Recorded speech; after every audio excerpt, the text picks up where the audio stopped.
आपल्याला परीक्षेमध्ये, स्पर्धा परीक्षेमध्ये अशा टाईपचे प्रश्न जर विचारले तर आपल्याला काय आहे की उत्तर सेकंदात काढता आलं पाहिजे.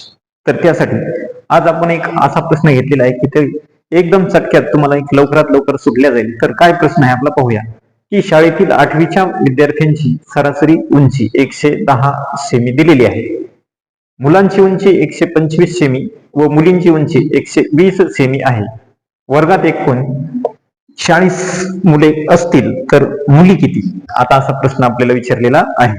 तर आपल्याकडे मुलांची उंची आपण असं घेऊ, या साईडला मी असे मुले आणि इकडं मुली असं घेतो.